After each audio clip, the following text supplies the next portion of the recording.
Terima kasih pemirsa, Anda kembali menyaksikan Kominfo Newsroom. Pemirsa, banjir bandang menerjang Kelurahan Rua, Kecamatan Ternate Pulau, Kota Ternate, Maluku Utara pada Minggu 25 Agustus 2024. Mengatasi masalah tersebut, BNPB bergerak cepat melakukan berbagai upaya untuk menyelamatkan korban banjir bandang dan memastikan keamanan warga yang terdampak. Dan pemirsa, untuk mengetahui perkembangan situasi terkini di lokasi kejadian, kita saat ini sudah terhubung bersama dengan Bapak Abdul Muhari selaku Kapusda Timkom Kebencanaan BNPB. Selamat malam Pak Muhari. Selamat malam, Mbak. Baik, Pak Muhari, ini bisa kita informasikan juga seperti apa saat ini kondisi terkini dari lokasi banjir bandang di daerah Kecamatan Ternate Pulau, Pak Muhari. Lalu bagaimana dengan para warga yang terdampak? Bagaimana dengan lokasi yang terdampak, Pak? Ya, per hari ini Senin 26 Agustus upaya pencarian terus dilakukan.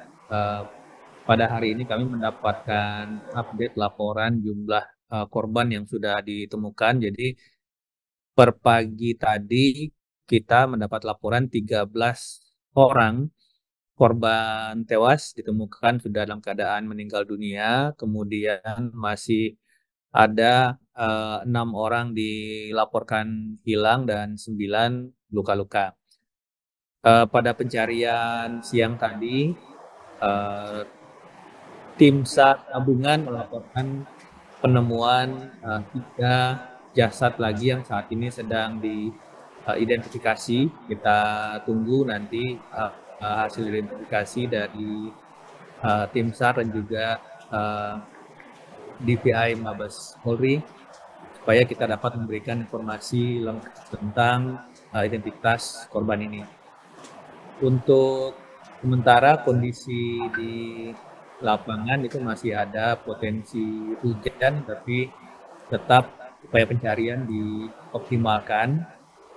Sembari juga dilakukan pembersihan untuk akses jalan ke lokasi terdampak. Jadi lokasi terdampak ini berada pada jalur jalan lintas keliling Kota Ternate yang terletak pada Pulau Gunung Api Gamalama. Ini sempat terputus, tapi Dinas PUPR mengerahkan setidaknya ada 10 unit ekskavator supaya bisa mempercepat pembangunan akses jalan. Baik, berarti dari BNPB sudah melakukan berbagai upaya. Tadi juga sudah ada 10 unit alat berat yang disampaikan oleh Pak Muhari, serta sudah ada identifikasi korban jiwa dari bencana banjir bandang tersebut. Selanjutnya Pak Muhari, bagaimana dengan bantuan atau distribusi logistik yang dikerahkan ke lokasi terdampak bencana tersebut hingga saat ini, Pak? Per pagi ini Kepala BNPB sudah sampai di lokasi untuk meninjau langsung dan mengkoordinasikan langsung upaya tanggap darurat di Kota Ternate bersama dengan tim yang juga didampingi oleh Deputi 3 Tanggap Darurat. Kepala BNPB Letnan Jenderal TNI Suharyanto juga membawa beberapa paket dan item kebutuhan logistik dasar warga terdampak. Ini untuk menjawab kebutuhan mendesak yang disampaikan oleh BPBD Kota Ternate, yaitu makanan siap saji, family kit, tenda pengungsi, dan seterusnya.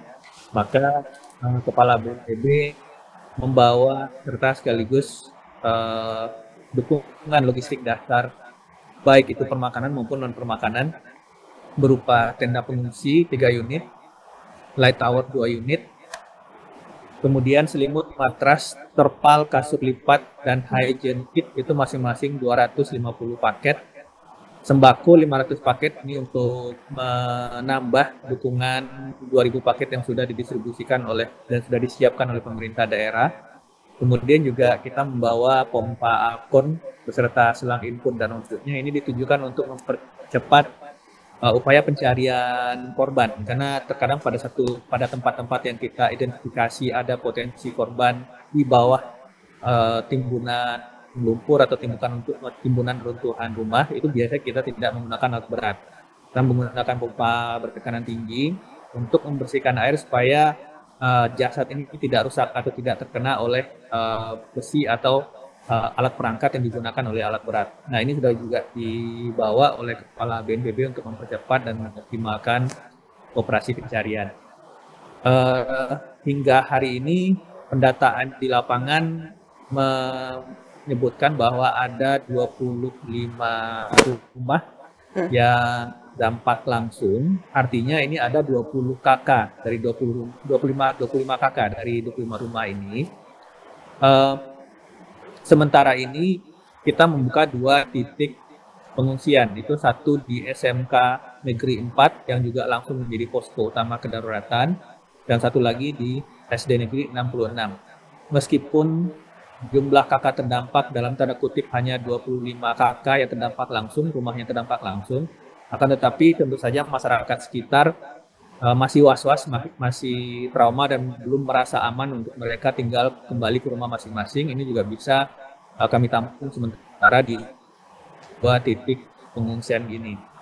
Untuk kebutuhan logistik, pengungsian ini sementara masih terpenuhi, dan tadi BNPB juga membawa dukungan logistik permakanan sehingga kita bisa pastikan di 2 titik pengungsian ini kebutuhan logistik warga itu dapat terpenuhi dengan baik. Baik, ada 25 rumah yang terdampak seperti yang Pak Buhari sampaikan tadi, dan apakah ini termasuk dalam kategori kerusakan akibat bencana yang berat, Pak Buhari? Ini sebenarnya kalau di sisi jumlah warga terdampak dan jumlah bangunan serta infrastruktur yang rusak terdampak secara langsung, ini masih menjadi kategori bencana daerah. Akan tetapi karena jumlah korban jiwanya itu cukup signifikan, sehingga pemerintah pusat merasa perlu untuk memberikan dukungan secara langsung, paling tidak hingga masa tanggap darurat nanti selesai di 14 hari ke depan.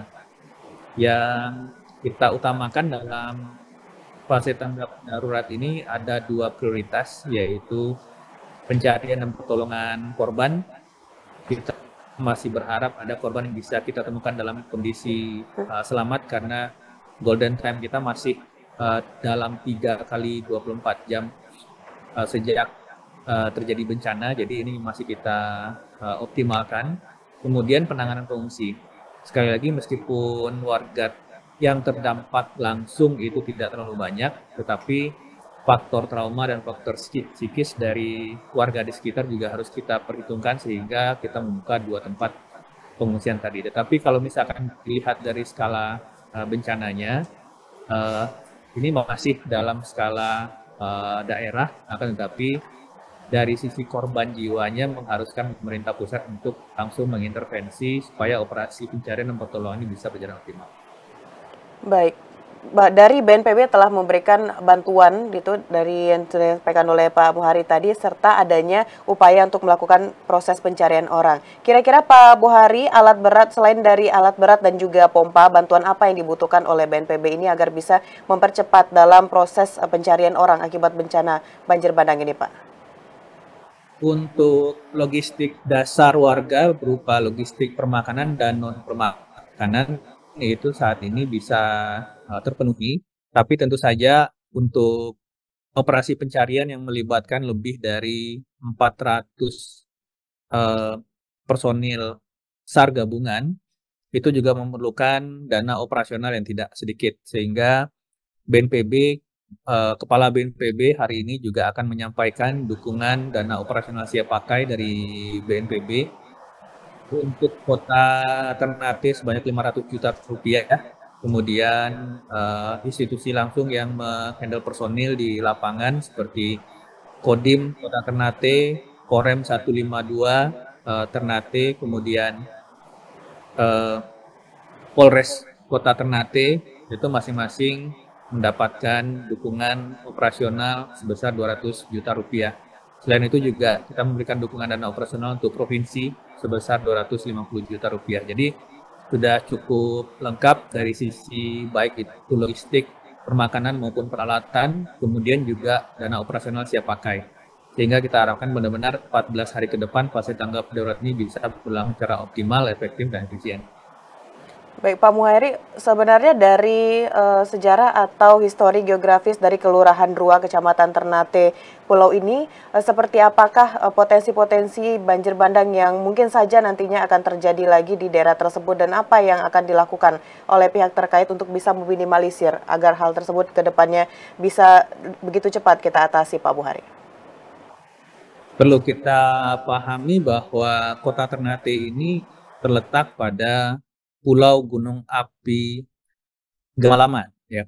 Artinya distribusi penduduk itu terfokus di daerah kawasan pesisir kaki gunung, mungkin pinggang gunung karena kaki gunungnya masih di bawah air, ya. Ke pinggang gunung api Gamalama. Nah, yang perlu kita pahami adalah kalau kita berbicara kawasan gunung api, seperti halnya mungkin kita ingat 2 bulan yang lalu ada bencana banjir bandang dan lahar dingin dari Gunung Merapi, Sumatera Barat. Itu akan selalu ada potensi-potensi apakah banjir bandang, apakah lahar dingin dari sungai-sungai yang berhulu ke arah kawah atau arah puncak gunung api tersebut. Ya. Dan Gunung Malama masih merupakan gunung api aktif, sehingga kita benar-benar perlu memetakan dan memperhatikan kondisi dari anak-anak sungai yang berhulu ke arah kawah Gunung Gamalama. Kenapa? Karena biasanya yang namanya banjir bandang itu selalu diakibatkan oleh adanya tumpukan atau penyumbatan di kawasan hulu sungai. Ini bisa karena faktor aktivitas erupsi, bisa karena faktor sedimentasi, bisa karena faktor mungkin reruntuhan dari atau pelapukan dari pohon-pohon yang mungkin terkena dampak aktivitas gunung api, kemudian menumpuk di hulu-hulu sungai daerah kawasan sekitar puncak gunung api ini. Disampaikan bahwa ini akibat meluapnya sungai di Kalimati. Kalimati ini sebenarnya kali yang tidak setiap hari ada airnya, gitu ya. Tetapi bukan berarti kemudian tidak menutup kemungkinan satu saat pada saat hujan dengan intensitas tinggi terjadi, bendung-bendung alam akibat sedimentasi, akibat banyaknya penumpukan di daerah hulu itu bisa jebol. Jadi volume air yang sudah tersimpan di situ itu yang turun kemudian membawa begitu banyak batu-batuan, begitu banyak batang-batang pohon yang besar ke arah bawah. Ini yang kemudian menjadi sangat mematikan dan waktunya sangat cepat, tidak sama dengan banjir biasa.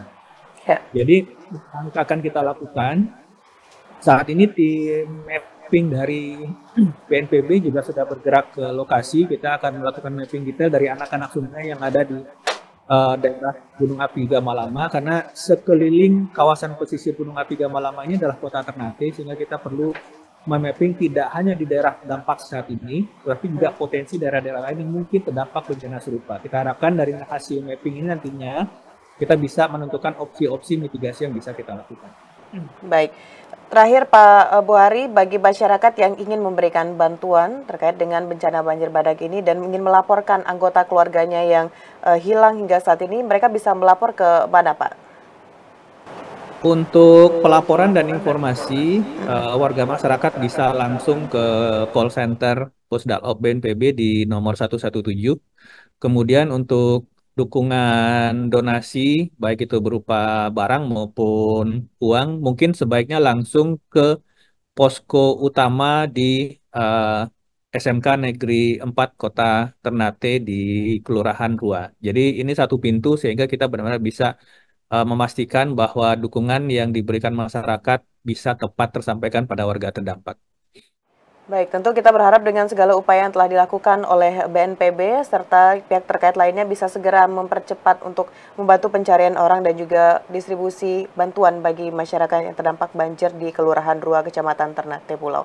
Terima kasih Pak Abdul Buhari selaku Kapusdatinkom Kebencanaan BNPB untuk informasi pada Kominfo Newsroom malam hari ini. Selamat melanjutkan aktivitas Pak Buhari, selalu jaga kesehatan, selamat malam. Selamat malam. Baik pemirsa, itulah dialog kita pada Kominfo Newsroom kali ini. Usai jeda pariwara, kami akan kembali dengan informasi lainnya. Tetaplah bersama Kominfo Newsroom.